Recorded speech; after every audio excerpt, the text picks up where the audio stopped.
سلام دوستان، امیدوارم که خوب باشین. میگم تا حالا شده یه کاموا بخری بعد وسط بافتت بفهمی که اصلا ضخامتش درست نیست، قلابش هم به کارت نمیاد، اصلا مناسب اون کاری که میخواستی هست یا نیست؟ تا حالا شده این اتفاق براتون پیش بیاد؟ جالبه بدونید همه اینا از اول روی این لیبل کوچولو نوشته شده. تمام اطلاعات کانوا اینجا نوشته شده، ولی هیچکی تا حالا یادتون نداده که اینا رو درست بخونید. میخوام توی این ویدیو تک تک این علامت هایی که روی کانوا هستن رو با هم باز کنیم، از ضخامت و متراژش گرفته تا قلاب مناسبش، حتی نحوه اتو کشی، شستشو، خشک کردن، همه اینا رو میخوایم با هم یاد بگیریم. حتی مهمتر از همه این که هر کانوایی برای چه کاری مناسبه یا حتی مناسب چه کاری نیست. اگه تا آخر ویدیو رو ببینی دیگه هیچ وقت کانوا رو با حدس و شانس نمیخری. برای این کار بچه‌ها من از کانوای یارن آرت مدل جینزش استفاده میکنم. بذارین لیبلش رو در بیارم تا راحت تر نشونتون بدم. روی همین لیبل کلی اطلاعات راجع به جنسش، شستشوش و خیلی چیزای دیگه به همون گفته. حالا بریم دونه دونه ببینیم اینا یعنی چی. این قسمت رو من آخر کار میگم که خیلی جذابه به نظرم. برای ماهایی که بافنده هستیم خیلی خیلی کمک کننده است. بیارم نزدیکتر. خب بچه اول اینجا نوشته که کانواش ترکه و 45% اکریلیک داره و 55% هم کتانه. اکریلیک هم که میدونید به الیاف مصنوعی میگن و اسم برندش هم یارن آرت. مدل جینزش خب مدل های مختلف داره که میتونید با یه سرچ ساده پیدا کنید. توی این قسمت میگه 50 گرم کانوا و 160 متر. خب بیایم ببینیم این علامت هایی که روی بیشتر کانوا هست اصلا معنیش چیه. خب این بارکد هم شما میتونید اسکن کنید و اطلاعاتش میاد بالا. اول بریم سراغ این قسمت. روی کانواهامون معمولا روی کانواهای ترکی اتفاق میفته، من رو کانواهای ایرانی زیاد ندیدم. دو تا عدد داره، یکی هم کالر، یه دونه هم لاته. اینا اصلا یعنی چی؟ این کالر کد رنگمونه.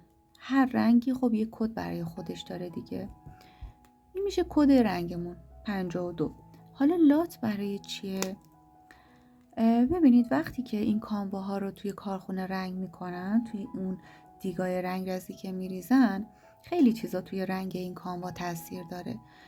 دمای آب، رطوبت، یا اینکه چند دقیقه که نه، چقدر توی اون دیگ بمونه، خیلی چیزا روی این رنگ ها تاثیر میذاره. به خاطر همین هر رنگی ممکنه کد رنگش 52 باشه. اگه لاتش متفاوت باشه یه رنگ دیگه بهت میده. حتی اگه شما این کانوا رو ببری و بگی من این رنگ رو میخوام، ممکنه لاتش متفاوت باشه با این چیزی که شما داری میبافی. به خاطر همین حتما بعد از اینکه شما کلافتون رو میخرید این دوتا کد رو یادداشت کنید که اگر کلافت تموم شد بتونید دقیقا همین رنگ رو بگیری. اگر یک کوچولو هم کانوات متفاوت باشه روی بافتت نشون میده، به صورت یک خط نازک خودش رو نشون میده. پس خیلی مهمه که این دوتا رو داشته باشیم. بین این علائم اولین علامتی که میبینید عکس حالا یه ظرف داره، یه عدد نوشته و درجه هم بالاش داره. این یعنی چی؟ این به من میگه وقتی که شما یه کارو با این کانوا بافتی، حد اکثر دمایی که برای شستشو استفاده میکنی باید 30 درجه سلسیوس یا 86 درجه فارنهایت باشه. شما اصلا مجاز نیستی بیشتر از این دمای آبتو بالا ببری. اصلا نمیتونی با آب جوشینو بشوری، به خاطر اینکه به الیاف بافتت صدمه میزنه و خراب میکنه بافت تو. دومین علامت، این علامت پیه که داخل یه دایره است. این اصلا یعنی چی؟ این بهت نشون میده، میگه این خوشرویی مجاز هست براش یا نه. این کد مخصوص خوشروییه. خب وقتی که کانواتون لک میشه، کثیف میشه، وقتی میدی خوشرویی، توی خوشرویی یه سری مواد خاص استفاده میکنن برای بردن لکه ها. این به ما میگه که آیا مجاز هستیم از یه سری حلال‌های خاص استفاده کنیم برای تمیز کردن این لباس یا نه. علامت بعدی علامت اتوه. اینم خیلی مهمه به نظرم. خب ما نگاه میکنیم که خب حالا عکس اتو داره پس مجازه، اگه عکس ضرب در داشته باشه مجاز نیست. نه بچه‌ها، اصلا اینطور نیست. ببینید این نحوه اتو کشی رو داره بهمون میگه. حالا اونی که عکس اتو داره روش ضرب در زده که بحثش جدایی، که اصلا شما مجاز نیستی به اتو کشی روی کانوای ایرانی. ببینید دیگه خودشون رو راحت کردن، یا اصلا مجاز به اتو کشی نیست. حالا این چی میگه به من؟ وقتی که عکس یه دونه اتو داشته باشه و یه دونه نقطه وسطش داشته باشه، این برای قشنگی نیست، شکل اتو نیست. این نقطه ها یه معنی خاصی داره برای خودشون. اگه یه دونه نقطه داشته باشه وسط اتو، این به این معنیه که شما حد اکثر تا 110 درجه میتونی اتو تا گرم کنی. معمولا برای الیاف مصنوعی یا حساس اینا استفاده میکنن و بیشتر از 110 درجه اصلا شما مجاز نیستی دمای اتو رو ببری بالا، به خاطر اینکه الیاف نخ تو آسیب میزنه، خرابش میکنه. شاید 2 نقطه داشته باشه. اگه 2 نقطه داشته باشه برای کانوای پشمی استفاده میشه و میگه شما مجازی تا 150 درجه اتو داغ کنی، بیشتر از اونم نه. اگه 3 دونه نقطه داشته باشه معنیش اینه که شما تا 200 درجه فقط میتونی اتو گرم کنی و برای نخهای با جنس کتان و پنبه مناسب هستش. اگر خب نقطه نداشته باشه که اصلا مجاز نیستی، یا ممکنه روی ضرب در داشته باشه که اصلا نمیتونی شما اتو کشی کنی. در هر صورت بچه ها، چه یه دونه نقطه چه 3 نقطه داشته باشه، هر چیزی شما میخوای اتو کنی باید این نکته رو توجه کنی. این کانوا رو نگاه کن، ببینینو یه بافت پفکی داره این کانوا هامون. وقتی که شما اینو اتو کشی میکنی، این بافت پفکیش از بین میره وقتی اتو رو میذاری روش. شما بهتره که وقتی که این کار رو میبافید به فاصله چند سانت اتو رو نگه داشته باشی. اگر مجاز هستی که اتو کشی کنی، به فاصله چند سانت اتو رو نگه داشته باشی و فقط بهش بخار بدی. خب اون بخار خودش کم کم بافت تو نرم میکنه و در نهایت با دستت، به جای اینکه اتو رو بذاری روش، با دستت بعد از اینکه داغ شد یه کوچولو به ضربه بزنی گوشه هاش، اگر کجه یه مقدار بکشی، این خود به خود خودش صاف میشه و بذاری خشک بشه. حتی اگه بافتت اگه بلند هست، یه قسمت رو پهن کن روی یه سطح صافی، به همین صورت که گفتم اینو اتو بکش، بخار بده، بذار خشک بشه و بعدا یه قسمت دیگر رو اتو کشی کن. و وقتی که خیس لباست، وقتی که بخار داره، اصلا از روی کارت بلند نکن. این از اتو کشی. اینم بگم بهتون، اگر شما مجاز به اتو کشی هم هستی، لطفاً روی کارت یه دونه پارچه پهن کن، یه پارچه نخی ظریف پهن کن، مخصوصاً برای الیاف مصنوعی حتما این کار رو بکن، چون بافتت برق میافته. یه چیزی روش پهن کن، بعد از روی اون شروع کن به اتو کشی. بریم سراغ علامت بعدی. این علامتی که روی کارتون داره، یه لباسشویی داره و روش ضرب در زده، این به معنی ممنوعیت استفاده از خشک کنه. چرا؟ چون چرخش و حرارت خشک کن باعث میشه که بافتت کاملا خراب بشه. ممکنه یه کاری رو برای مشتری ببافی شما و بندازه توی لباسشویی و کار رو بشوره و بعد میاد یقه شما رو میگیره که اینو بد بافتی، خراب بافتی، بافتم خراب شد. اما نمیدونه که اون چرخش خشک‌کن و حرارت باعث شده که بافتش خراب بشه. علامت بعدی این مثلثی که روش ضرب در داره، این ممنوعیت استفاده از سفید کننده رو بهتون میگه که باعث میشه که هم به الیافش آسیب برسه، همین که تغییر رنگ بده. ممکنه شما یه کلاف سفید رنگی بگیری و بگی خب حالا این که سفیده اشکال نداره، وقتی که لک شد من سفید کننده بزنم بهش. نه، حتی اگر رنگش رو تغییر نده مطمئن باشین که به الیافش آسیب میزنه. علامت بعدی این علامت مربع که یه خط هم وسطش داره. این به این معنیه که شما باید اینو روی یه سطح صافی خشک بکنی، نباید پهنش کنی روی بند یا حالا روش‌های دیگه. شما حتما باید برای خشک کردنش اینو روی یه سطح صافی پهنش کنی تا خشک بشه، چون آویزون کردنش هم ممکنه باعث کش اومدنش بشه و کلا بافتت یا گشاد بشه یا از اون حالتش در بیاد.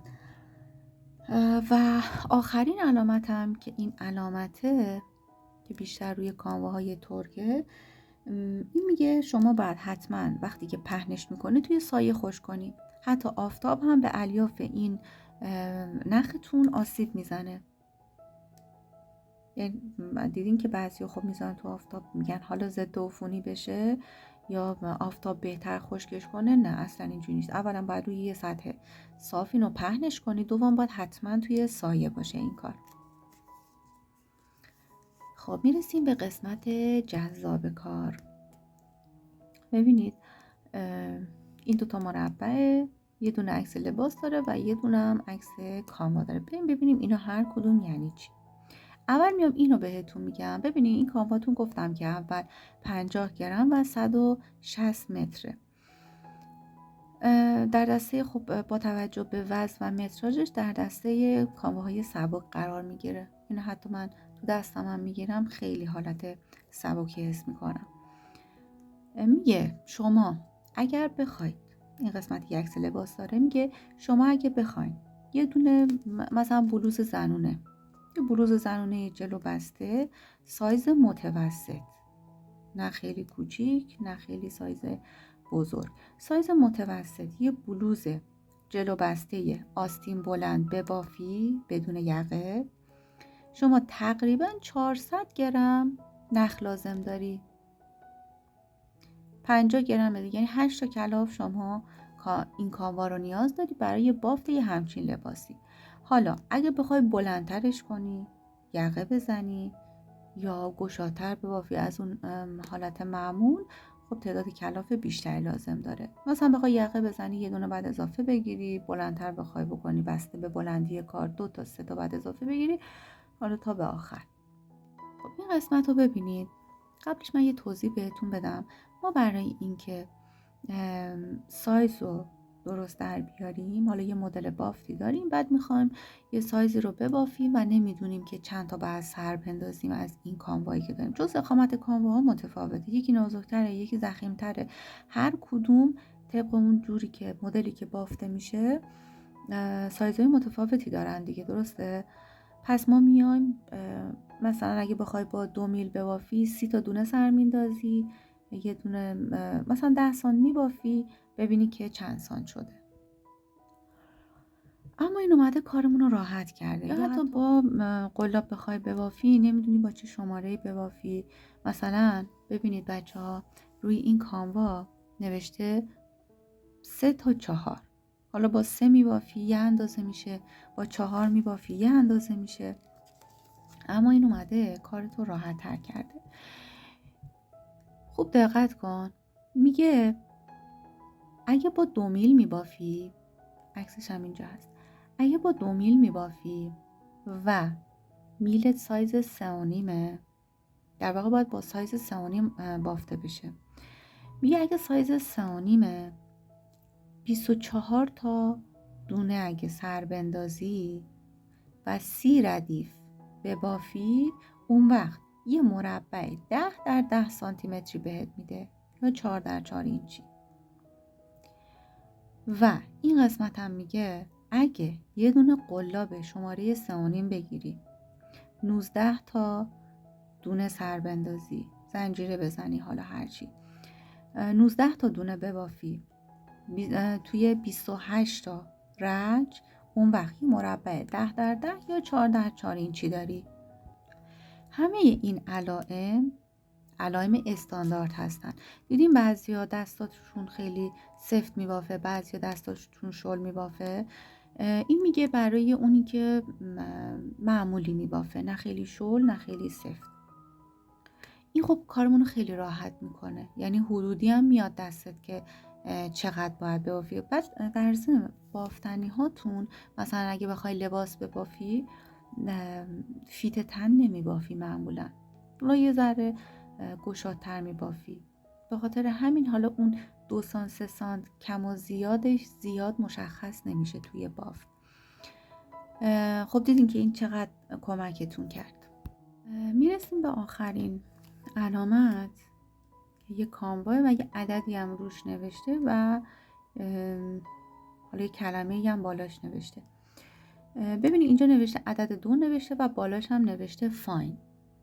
این اعداد ضخامت کانواه رو نشون میدن، این که کانواه چقدر ضخیمه یا چقدر نازکه. این اعداد هرچی کمتر باشه یعنی نازکتره و هرچی هم عدد بیشتر باشه یعنی این کانواهتون ضخیمه. این اعداد هم در حالت استاندارد از 0 تا 7 شماره گذاری میشن. مثلا حالا من بهتون کامل توضیح میدم که چه اعدادی ممکنه نوشته باشه. شماره 0 ممکنه بالاش نوشته باشه لیس. این یعنی کانواهتون خیلی نازکه. خب مناسب چه کاریه؟ مناسب مثلا شالای توری، گیپور بافی یا کارهای ظریفه. مناسب چه کارهایی نیست؟ مثلا لباسای روزمره، کلاه، پتو، اینو چیزا مناسبش نیست.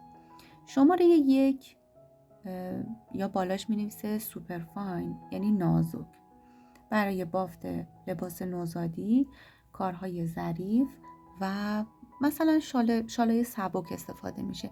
اما مناسب پتو و بافتایی که نیاز به سرعت زیاد داره مناسب این کار نیست. شماره 2 که همین کانواه، ضخامتش رو ببینید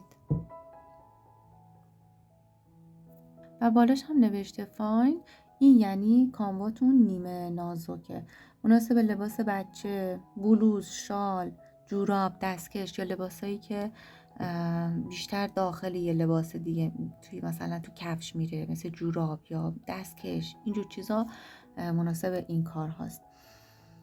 شماره 3 میشه لایت یا دیکی. اینا متوسط رو به نازک میشن، مناسب لباس، شال، کلاه، اینا همه چی میتونیم ببافی. معمولا شماره 2 تا 4 خیلی عموما استفاده میشن و مناسب کارهای ظریف یا خیلی ضخیم نیستن.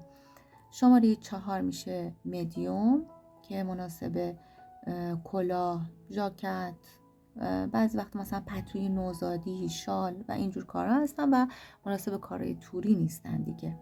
و مدیوم هم ضخامتش میشه متوسط دیگه. شماره 5 میشه بالکی، مناسب بافت پتو، کلاه زمستونه، شال گردن و اینجور چیزاست، چون یه ذره ضخیم میشه. شماره 5 مناسب لباسای ظریف دیگه نیست. شماره 6 میشه سوپر بالکی که مناسب مثلا دکوریا، دیدی یه سری کوسنا میبافن برای دکور یا مثلا پتو چانکی و اینا، مناسب اون سایزه و میشه خیلی ضخیم. شماره 7 هم میشه جامبو که خب همون کانواهای غول پیکر هستن، برای پتوی فانتزی هستن، برای دکور میذارن اونا، یا مثلا بیشتر میتونم بگم برای پتوی اینستاگرامی مناسبن، دکور میکنن روی، و مناسب کارهایی که اصلا مناسب پوشیدنی نیست در واقع، فقط برای شعاف دادن شماره 7. حالا بخوام یه جمع‌بندی بکنم که شما تو ذهنتون بمونه. شماره 1 تا 3 مناسب لباس نوزاده. لباس کلا لباس زنونه، مردونه، نوزاد، شال، کلاه، دستکش. شماره 3 تا 4 هم 3 و 4 خب خیلی محبوبه بین بافتنیا و خیلی هم پرفروشه اون سایز، هرچی میتونی باهاش ببافی دیگه. و شماره 5 مخصوص پتو و کارهای ضخیمه. شماره 6 و 7 هم که بیشتر برای نمایشه. امیدوارم که این اطلاعاتی که به شما دادم براتون مفید باشه و استفاده کنید از این آموزش ها. برام حتما توی کامنت ها بنویسید، کامنت بذارین برای من، سابسکرایب کنید و زنگوله رو فعال کنید تا ویدیو بعدی رو از دست ندین. مرسی که تا آخر ویدیو با من همراه بودین. تا ویدیو بعدی، بدرود.